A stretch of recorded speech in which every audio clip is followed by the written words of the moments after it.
கும்ப ராசிக்காரர்களுக்கான இன்றைய பலன்கள். கும்ப ராசிக்கு இன்றைய தினம் ஒரு அருமையான ஒரு நாளாக இருக்கும். சரிங்களா?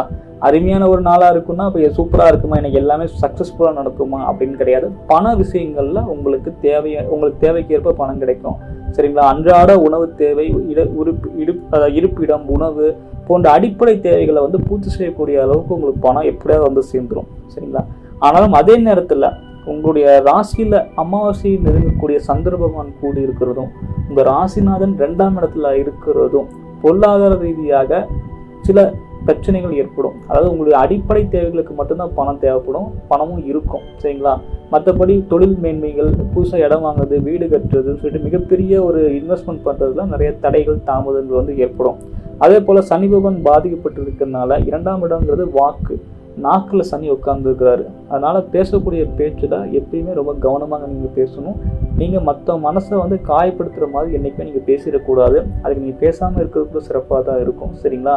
ஏன்னா நிதானமும் பொறுமையும் நம்ம பேசக்கூடிய பேச்சில் நல்ல ஒரு பாசிட்டிவான விஷயங்கள் மட்டுமே இருந்துச்சு அப்படின்னா நீங்கள் கண்டிப்பாக கும்பராசிக்கு ஜெயிக்க முடியும்.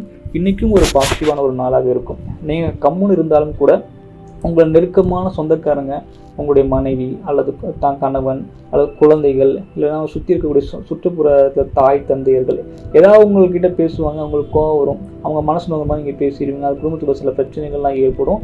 அதனால் பேச்சில் நிதானம் தேவை, கவனம் தேவை. இல்லைன்னா உங்களுக்கு நிறைய சிக்கல்கள் ஏற்பட்டுரும். சரிங்களா? அதே நேரத்தில் கண்டிப்பாக நீங்கள் சிவபெருமானை வணங்கிட்டு வருவது ரொம்ப ரொம்ப மிகப்பெரிய பலனை கொடுக்கும். சிவபெருமானுக்கு சனிக்கிழமை பாலாபிஷேகத்துக்கு பால் வாங்கி கொடுங்க. சரிங்களா? வில்வ இலையை நீங்கள் கொடுங்க. சரிங்களா? அப்படி பண்ணும்போது எவ்வளோ பெரிய தடையுமே உங்களால் ஜெயிக்க முடியும். நன்றி.